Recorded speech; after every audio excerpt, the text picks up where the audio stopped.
Kim, a good welcome to South Africa. It's very good to have the Canadian Interagency Forest Fire Centre here, and you as Executive Director is most welcome.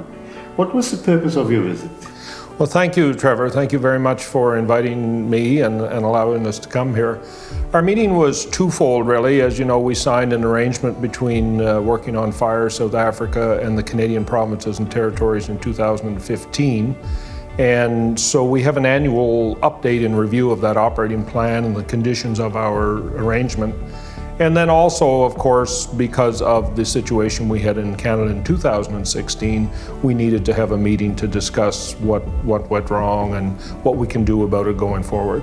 What was the experience in 2015 with the deployment of Working on Fire firefighters to Canada?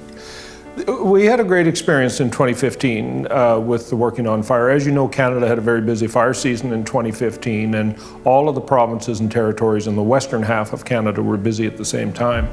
And we quickly exhausted Canadian resources, and we had just started negotiations with Working on Fire and the government of South Africa on an arrangement between the two countries.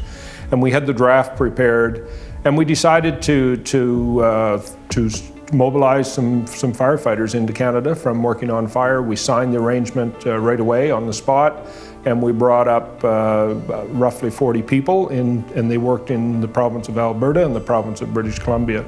And it was a very positive experience. The firefighters were very professional, very disciplined, very organized, great workers, and it really gave the country a great feel for the expertise and the professionalism of the crews from Working on Fire. It was really good.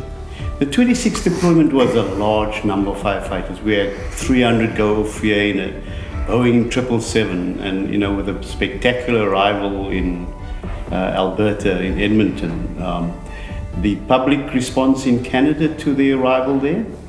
Yes, it was. You're right. It was. We went from roughly 40 in 2015 to 300 in 2016, and that was huge. That was a big deal.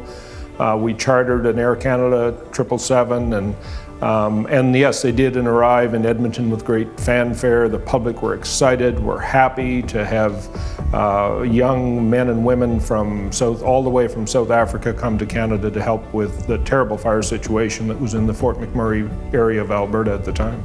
Obviously, it started off very well, but we had a huge disappointment in the dispute which emerged, and eventually saw us coming back much earlier than we anticipated. During your visit here, are you satisfied that we've got to understand what went wrong and what we can do better to avoid anything like that in the future? Yes, I mean, first off, as you said, it really was a huge disappointment with what happened, and we can't turn back time, but we have to recognize how disappointing that situation was. But yes, at the same time, I am very satisfied, having visited here and met with a number of individuals, including yourself, to talk about what went wrong, to recognize weaknesses in the system that we need to do a better job from a systemic point of view, and to ensure that it won't happen again. And I feel very reassured as I am about to depart this country. I feel very reassured that we do have a plan forward, that we've recognized what went wrong, that even the firefighters and the crew leaders themselves recognize some things that went wrong and are very sorry for what happened. And I think everybody working together, we now feel better about how to move on from this situation. You also met some of the strike team leaders that were out in Canada. What was that exchange like? Yeah, that was a lovely exchange, actually, very heartfelt, and they presented me with a gift as a very sincere and heartfelt apology.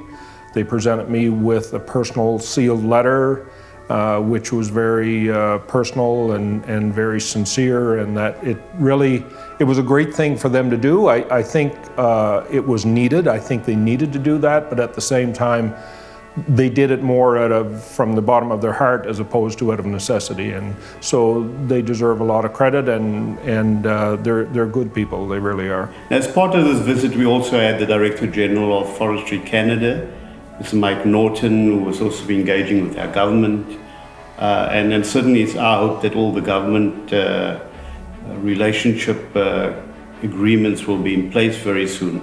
Your prognosis for the future in terms of our cooperation? Oh, I think we have a very good prognosis for the future of our cooperation. In Canada, the provinces and territories are the agencies that make the decisions on importing firefighters from other partners. And I've had meetings with provinces and territories that are involved, and they're all optimistic that we can move on from 2016 as long as we're all assured that we have systems in place to ensure nothing like that happens again. There's a lot of potential, and there's still a lot of interest in the Working on Fire program from the Canadian provinces and territories, and from us at the Canadian Interagency Forest Fire Centre. Thank you. We certainly look forward to a further cooperation going into the future. Yes, us as well. We really look forward to it.